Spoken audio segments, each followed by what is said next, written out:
Okay, Monday, maayos ang damitan natin ngayon. Meron tayong mga nakausap kanina kaya late na ako nag-record ng video. Kung mapapanood nyo to, it's either Monday ngayon or Tuesday sa inyo or kung ano man, basta i-upload ko to. Ito yung first video natin this week. Gusto ko lang i-share sa inyo na alam yun na may mga tao kang kausap na kinakabahan ka pa rin. Alam mo na lahat ng sagot pero kinakabahan ka na, alam mo yung point na ayaw mo, yung natatakot ka na ma-miss mo yung chance na yan. Kasi yung mga kausap mong tao, may possibility na sila yung makapagbigay ng trabaho, possibility na sila yung makatulong sa'yo sa business mo o sa mga struggles mo. Alam mo yung parang kakausapin mo sila na yun lang yung chance to impress them. Hindi dahil sa kung ano yung tanong nila, hindi mo alam yung sagot, hindi.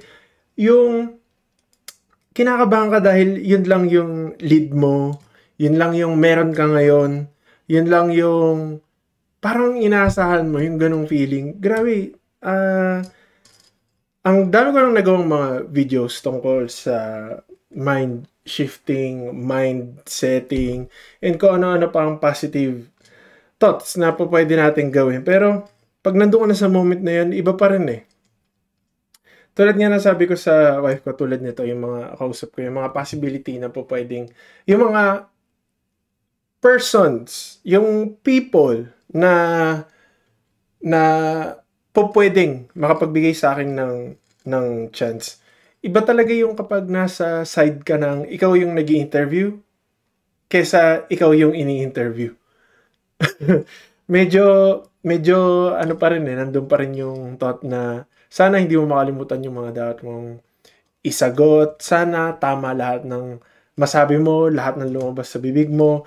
Yung mga ganong instances, yun lang yung nakakapagpakaba sa akin eh. And naisip ko yun habang nasa elevator ako, paakyat ako sa office building nila kanina na okay, itong feeling ko na to, kinakabahan lang ako dahil ayokong pumalya itong isang chance na to na may possibility makapagbigay sa akin ng work o kaya ng kahit ano na sana tama lahat ng masabi ko. Yun pala yun. Hindi pala yung kaba na, hindi ko alam yung sagot dahil dyan. Kasi nga, interview yun eh. Alam mo na dapat yung mga experiences mo.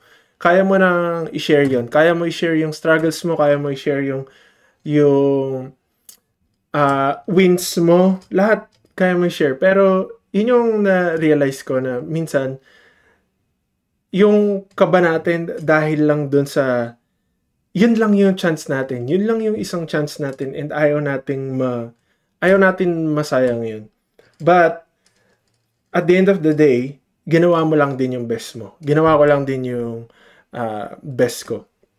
So, kung pinapanood nyo itong video na to, yes, kung same tayo na pinagdadaanan ngayon or may business ka o may passion kang ginagawa, itong day na to, yung mga gantong experiences, yung mga gantong instances, nakakapagod eh. Kasi nga may halong kaba, may halong excitement. Pero, nandun na yun, kasama na yun. And, yes, ginawa na natin yung best natin, nasa universe na lahat. Alam niyo yun, at the end of the day, basta alam mong ginawa yung best mo, sapat na yun. Masasabi ko sa sarili ko na ginawa ko yung best ko. Lahat ng pwede kong sabihin, lahat ng experiences ko, kahit yung hindi ko kaya gawin, yung mga experiences kong palya, mali, yes, shinare ko yun and sana worthwhile. Sana worthwhile for them and alam niyo yun, ma-consider tayo to something bigger, something na makakapagbigay sa atin ng success and stability in the long run. So, yun naman na ngayon. Ginawa ko lang tong video na to. Ayokong maputol sa streak ko. So, yes, share to sa mom nyo, friends nyo, and colleagues nyo. And I'll see you in the next video. Kapit lang tayo guys. Nandyan na yung para sa atin, nandyan at nandyan.